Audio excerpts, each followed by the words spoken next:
Imagina a seguinte cena, aquela típica reunião executiva de alto risco, sabe? Onde cada palavra dita tem peso de ouro. Uhum. Onde estão definindo orçamentos milionários e tudo mais. Exato, cortes, estratégias vitais. E ali no canto da sala, rodando super silenciosamente, está um sistema de inteligência artificial de ponta, encarregado de transcrever tudo. O que, teoricamente, deveria ser perfeito, né? Pois é. Mas, ao receber o documento final, o que a gente vê é um desastre completo. Nossa. Palavras que soam parecidas, mas têm significados opostos, foram trocadas. Tipo, a gente vai faturar, viram a gente vai fraturar. Ai, caramba. E um corte de gastos vira corte de passos. Ou pensa num cenário ainda mais comum para quem está ouvindo a gente. Uma IA caríssima para categorizar e-mails corporativos. Que decide que a mensagem urgente do CEO é spam, né? Isso. Mas a newsletter da padaria da esquina. Ah, essa é a prioridade máxima. Claro. Então, bem-vindos a mais uma exploração profunda nossa. Hoje a gente está mergulhando num conjunto fascinante de artigos, pesquisas e relatórios de mercado. Material bem denso dessa vez. Sim, muito. E tudo focado numa das maiores contradições da tecnologia atual. Como que um sistema que é capaz de passar no exame da ordem dos advogados consegue, tropeçar de forma tão feia em tarefas tão básicas do dia a dia? Olha, esse é o paradoxo que está literalmente tirando o sono de muito desenvolvedor por aí. Com certeza. E o que as nossas fontes de hoje deixam muito claro é que existe uma lacuna gigantesca. Uma lacuna entre a expectativa quase mágica do público sobre a IA e a realidade nua e crua da arquitetura dela. A gente olha para o modelo gerando poesia e meio que assume que ele entende o mundo. Eu mesma fico impressionada. Todo mundo fica. Só que a verdade é que a fundação dessas ferramentas é puramente matemática. O que cria um abismo muito prático, sabe? Um abismo entre processar um volume absurdo de dados e, de fato, compreender o contexto real onde a gente vive. E essa frustração faz todo sentido para quem está na linha de frente implementando essas soluções nas empresas, né? Sem dúvida. Porque a promessa que venderam era de automação total. Então, a nossa missão nessa análise de hoje é desempacotar exatamente o que está acontecendo por baixo do capô. Abrir a caixa preta. Isso. A gente quer entender a mecânica. Por que a IA falha em tarefas que exigem o mínimo de esforço mental por um humano comum? E como essa falta de bom senso impacta as empresas na prática. Exatamente. Para começar, as fontes batem muito numa tecla específica, o processamento de linguagem natural, o famoso PLN. Sim, o PLN é a base de quase tudo hoje em dia. Como que esses modelos gigantes, tipo a tecnologia por trás do GPT-4, conseguem escrever um código de programação super complexo e funcional, mas se perdem completamente no tom de voz de um cliente num chat de atendimento? Então, para entender isso, a gente precisa primeiro olhar para a forma como a máquina lê. Porque nós humanos, a gente lê para extrair significado, certo? Certo. A gente tenta entender a mensagem. Mas a IA não extrai significado. Ela calcula probabilidades. Tá. O modelo, ele não sabe o que é um cliente irritado, ele não sente a frustração. O que ele faz é quebrar aquele texto em pequenos pedacinhos. Os famosos tokens, né? Exato, os tokens. E aí ele usa uma rede neural gigantesca para prever qual token tem a maior probabilidade matemática de vir a seguir. Baseado em bilhões de textos que ele engoliu durante o treinamento? Isso mesmo. No fundo, é como se fosse o recurso de autocompletar do teclado do celular. Nossa, só que numa escala de trilhões de parâmetros. Exatamente. Então, quando a IA não consegue diferenciar uma dúvida super simples de uma reclamação acalorada lá no suporte, não é um erro do software travando. Não, de forma alguma. É porque, para os cálculos do algoritmo, as palavras usadas podem ser estatisticamente muito parecidas. Esse é o ponto. O algoritmo não tem vivência. Para nós, o significado de uma frase depende de, uma infinidade de fatores que são invisíveis no texto. Tom de voz, sarcasmo, o histórico do relacionamento entre aquelas duas pessoas. Ah, a ironia. Os textos falam muito da ironia. Nossa, a ironia é a criptonita da inteligência artificial. Total. Imagina que um cliente manda uma mensagem no chat falando assim: Nossa, o serviço de vocês é espetacular. A encomenda chegou com só 2 semanas de atraso. A clássica passivo-agressiva. Exato. Só que, estatisticamente, a palavra espetacular tem uma probabilidade enorme de estar associada a um sentimento super positivo. Então, o sistema lê aquilo, classifica a interação como um elogio e simplesmente encerra o chamado feliz da vida. E deixa o cliente furioso, porque a máquina não consegue processar o atrito entre espetacular e 2 semanas de atraso. Faltou contexto. Faltou o que os pesquisadores chamam de ancoragem semântica no mundo real. Tem uma analogia nos documentos que ilustra isso perfeitamente, e eu achei genial. Qual? Aquela do pássaro. Isso. É como tentar conversar com um papagaio que, por algum milagre da natureza, conseguiu decorar um dicionário inteiro. Boa. O papagaio sabe repetir as frases com uma perfeição gramatical impecável. Ele sabe, tipo, que a palavra fogo costuma vir muito perto da palavra queimar. Uhum. Mas ele nunca sentiu calor na vida. Ele nunca viveu fora da gaiola para saber o que é o fogo de verdade. Ele só cospe de volta as associações matemáticas que decorou. Exatamente. Não tem intenção, não tem malícia e, pior de tudo no caso do atendimento, não tem empatia. Sim, e eu faria só um adendo a essa sua analogia do papagaio. Pode falar. É que o papagaio, pelo menos, ele tem um corpo físico, né? Ele interage com o ambiente. A IA não tem nem isso. Nossa, bem lembrado. Ela está flutuando no vazio digital. Para ela, a palavra fogo não é nem uma palavra, é um vetor. É uma coordenada de números num espaço multidimensional. E é por isso que as pesquisas apontam uma solução imediata, bem específica para essa cegueira de contexto. Que é o tal do humano in the loop, certo? Exato. O humano no ciclo. Basicamente, os sistemas críticos precisam de um operador humano para revisar e aprovar as decisões. Principalmente onde o contexto social é fundamental. Isso. Mas espera aí, deixa eu fazer o papel de cética agora. Manda. Se a solução recomendada para uma falha de automação é colocar um humano no meio do processo, Isso. não mata a ideia da automação. Exatamente. Isso não derrota todo o propósito comercial de comprar uma IA para cortar custos? A grande ironia. As empresas estão sendo avisadas de que, para o sistema funcionar em nichos muito específicos, elas precisam treinar a máquina com dados extremamente curados e ainda assim manter pessoas vigiando. Sim, e isso limita a flexibilidade do sistema de forma drástica. Fica muito engessado, não fica? Muito. Você acaba criando um modelo que é altamente especializado. Tipo, ele é incrível para aprovar sinistros de seguro automotivo, mas é completamente inútil para qualquer outra coisa. E mesmo assim requer auditoria constante. Pois é, essa é a realidade da tecnologia hoje. E o que eu acho mais interessante é que essa limitação não se restringe só à linguagem falada ou escrita. O buraco é mais embaixo. O problema de não conseguir interpretar esse contexto invisível também contamina a forma como a IA enxerga o mundo físico. O que nos leva ao segundo bloco da nossa análise, que é fascinante.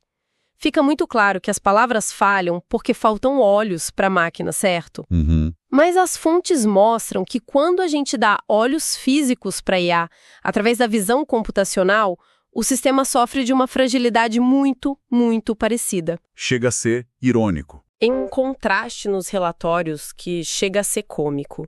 Eles mostram que, num ambiente de laboratório, aquele lugar super controlado, a visão computacional é absurdamente precisa. Sim, impecável. Você coloca, sei lá, uma caneca num fundo branco, com aquela luz de estúdio perfeita, e a IA identifica o objeto em questão de milissegundos. Sem errar. Mas aí você pega essa mesma câmera de última geração e coloca num quarto bagunçado com uma luz meio fraca da janela e a precisão da máquina despenca para 0. O que acontece ali é, na verdade, um colapso diante do caos do mundo real. Colapso. Sim, porque aquele ambiente controlado do laboratório é o cenário ideal. Foi para aquilo que o algoritmo foi otimizado. No instante em que você introduz ruído... E o que seria ruído nesse caso? Na visão de máquina, ruído pode ser qualquer coisa. Uma sombra caindo num ângulo diferente, uma cadeira parcialmente coberta por um casaco, um reflexo no vidro. O sistema se perde completamente. Tá, mas deixa eu bancar a advogada do diabo de novo. Porque, olhando assim, parece um problema técnico fácil de resolver. Fácil. Como assim? Ué, se o obstáculo é o ambiente caótico e a bagunça, por que a indústria simplesmente não treina a rede neural com milhões de fotos de quartos desarrumados? Entendi. Fotos com iluminação ruim, com objetos escondidos. O que impede o pessoal de só jogar mais dados em cima do problema? É uma ótima pergunta. O que impede é que o mundo real possui variáveis infinitas. Infinitas. Infinitas. O que você está sugerindo é uma técnica que já existe, chamada Data Augmentation, ou aumento de dados. Ah, eles já fazem isso então. Fazem muito. Os desenvolvedores pegam a foto de uma cadeira, aí eles giram a imagem, mudam as cores, aplicam filtros de sombra, tudo para tentar ensinar à máquina todas as formas possíveis que uma cadeira pode ter. Parece lógico. Parece, mas o problema é que a máquina não aprende o conceito filosófico de uma cadeira. Ela não entende o que é sentar. Ah, ela não sabe para que serve? Ela só aprende um padrão de pixels. Então, se a luz do sol bater na cadeira de um jeito totalmente inédito, criando um padrão de pixels que não estava naquelas milhões de fotos do treinamento, A rede neural falha de novo. falha. Porque para a máquina, matematicamente, aquilo deixa de ser uma cadeira e vira só uma mancha irreconhecível de cores. Nossa, isso explica perfeitamente um conceito que apareceu num dos artigos sobre segurança, sobre como um sistema de reconhecimento de imagem pode ser enganado só mudando alguns poucos pixels. Isso. Pixels que muitas vezes são invisíveis para o olho humano. A gente nem percebe a mudança na foto, mas a IA acha que um gato virou um avião. Exato. Nós chamamos isso de ataques adversários. A ausência de uma compreensão espacial verdadeira significa que a visão computacional, pelo menos hoje, é terrivelmente frágil. Frágil. Ela decodifica luzes e sombras em matrizes de números. Ela não entende, por exemplo, que um objeto continua existindo mesmo quando metade dele está coberto por outro. A noção de permanência do objeto igual um bebê aprendendo. Igualzinho. Por isso que as empresas exigem testes tão extensivos antes de lançar qualquer coisa no mercado. Então, recapitulando, a gente tem uma máquina que tenta aplicar regras matemáticas estritas a uma realidade que é, por natureza, confusa, bagunçada e cheia de sombras. Perfeito resumo. Isso já é preocupante se a gente estiver falando de uma esteira de fábrica ou de um aplicativo de separar fotos no celular. Com certezão. Mas a nossa pesquisa mostra que as coisas ficam realmente assustadoras quando a gente pega essa dependência cega por dados de treinamento e aplica sobre seres humanos. Esse é o ponto de virada. Porque quando o padrão que a máquina não consegue entender não é uma cadeira debaixo de uma sombra, mas o histórico social e complexo de uma pessoa, a falha técnica vira uma bomba relógio ética. E esse foi, de longe, um dos tópicos mais críticos que os documentos levantaram. A questão dos dados viciados. O viés da inteligência artificial. Isso, porque a premissa básica do aprendizado de máquina é que o modelo vai espelhar fielmente os dados que ele consumiu. O que entra é o que sai. Exato. Então, se os dados históricos estiverem repletos de preconceitos humanos, a IA não vai só reproduzir isso, ela vai automatizar e aplicar esse viés numa escala industrial absurda. E as fontes listam uns exemplos práticos que dão calafrios. A gente viu aquelas gigantes da tecnologia tentando usar IA para filtrar currículos, né? Para agilizar o recrutamento. O caso clássico do algoritmo de RH. Isso. E o que aconteceu? A IA simplesmente começou a rejeitar de forma sistemática currículos de mulheres e de grupos demográficos subrepresentados. Pois é. E tem também a questão do reconhecimento facial da polícia, que demonstrou taxas de erro brutalmente mais altas dependendo da cor da pele da pessoa. Muito mais altas. É um perigo real. Mas, tecnicamente falando, como é que isso acontece dentro do código? Porque a IA, na teoria, não é programada para ser uma entidade neutra. Então, a IA não tem agência moral. Ela é realmente neutra na sua execução matemática. O problema raiz está numa coisa chamada função de perda. Loss function? Isso, a loss function. É a forma como a rede neural aprende durante a fase de treinamento. Basicamente, o algoritmo tenta minimizar os erros a todo custo. Tá. Me dá um exemplo prático disso. Vamos voltar para o exemplo dos currículos. Imagina que você treina uma IA usando 10 anos de dados de contratações de uma empresa de engenharia. Ok, 10 anos de histórico. E nesses 10 anos, por uma questão estrutural da sociedade, 80% das contratações bem-sucedidas dessa empresa foram de homens. Ah, entendi onde você vai chegar. A IA percebe isso imediatamente. Ela olha os dados e diz, ok, esse é o padrão ótimo de sucesso. Ela não tem o contexto histórico da desigualdade de gênero. Zero contexto. Então, matematicamente, ela começa a atribuir um peso negativo a qualquer característica, palavra ou até hobbies associados a candidatas mulheres. Porque na cabeça dela, ou melhor, nos cálculos dela, historicamente, esses perfis não levaram à contratação final. Exatamente. Ela só olha para a matemática e deduz. O perfil X sempre foi rejeitado no passado, então eu devo continuar rejeitando o perfil X no futuro para melhorar minha taxa de acerto e minimizar a minha função de perda. Cara, isso é fascinante e desesperador ao mesmo tempo, porque a máquina age como se fosse um amplificador puro dos nossos próprios preconceitos. Um espelho das nossas piores falhas. Ela codifica um passado falho, como se fosse um modelo perfeito e inquestionável para o futuro.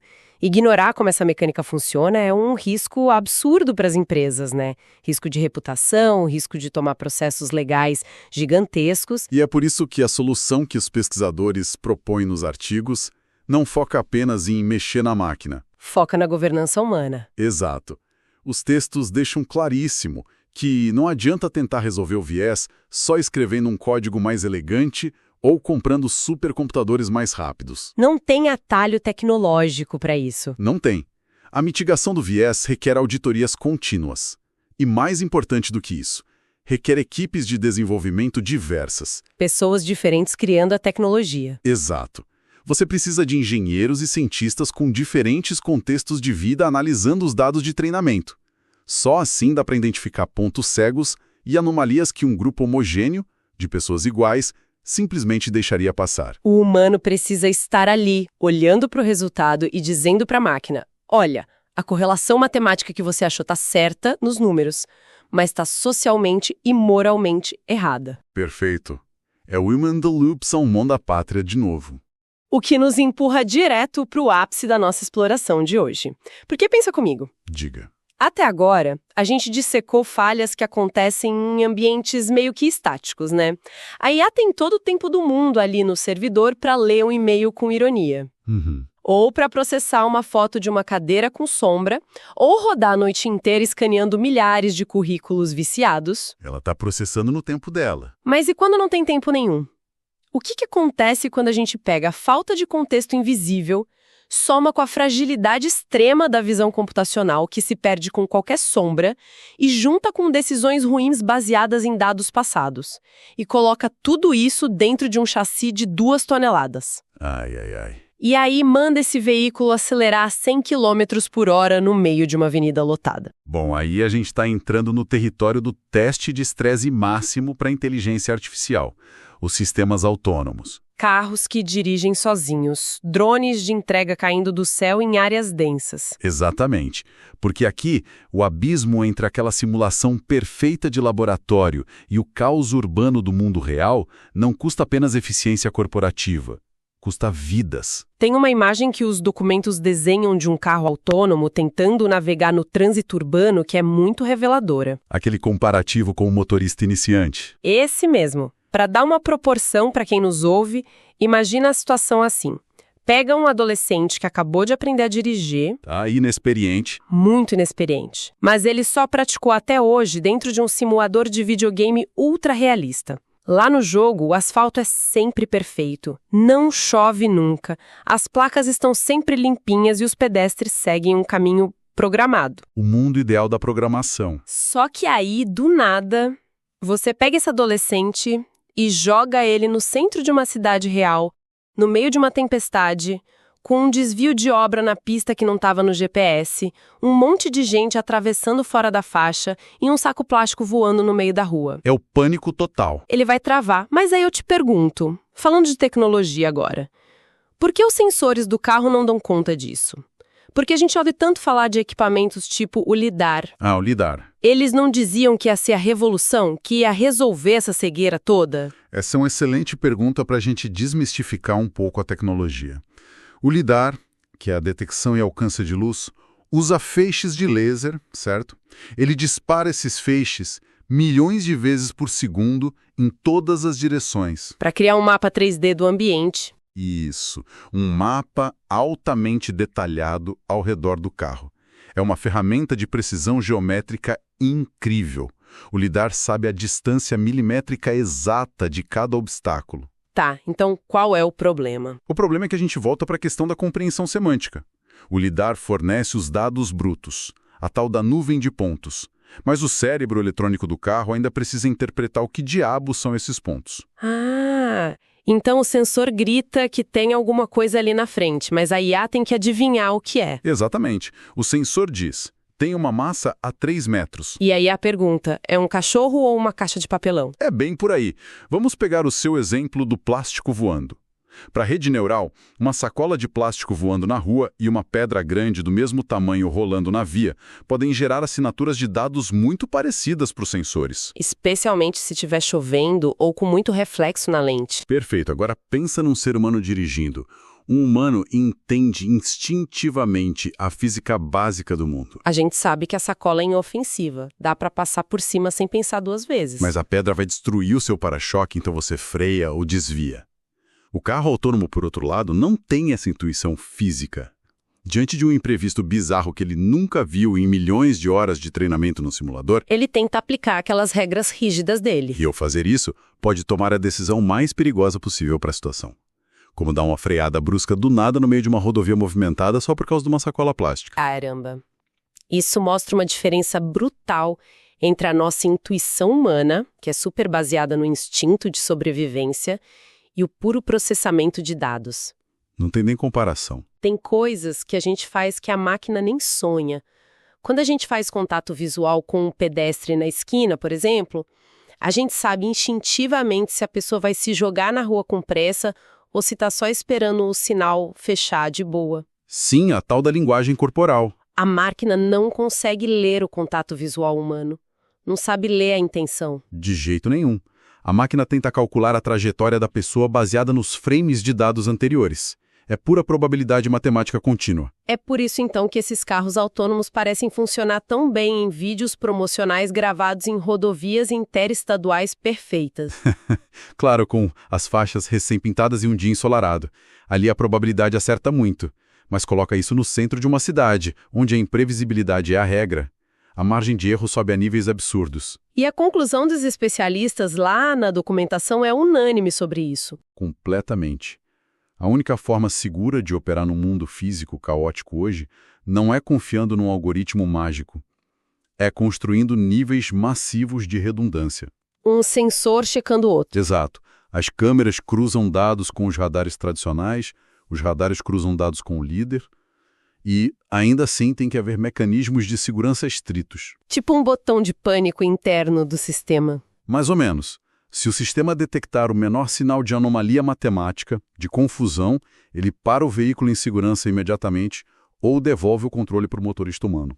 E eu acho que isso meio que serve como a grande tese para amarrar tudo que a gente discutiu na exploração de hoje. Com certeza. Amarra todos os blocos. Desde aquele simples corretor automático que não entende uma ironia, passando pelas sombras que confundem câmeras de última geração no laboratório. Passando pela matemática fria que reproduz preconceitos em RH. Isso.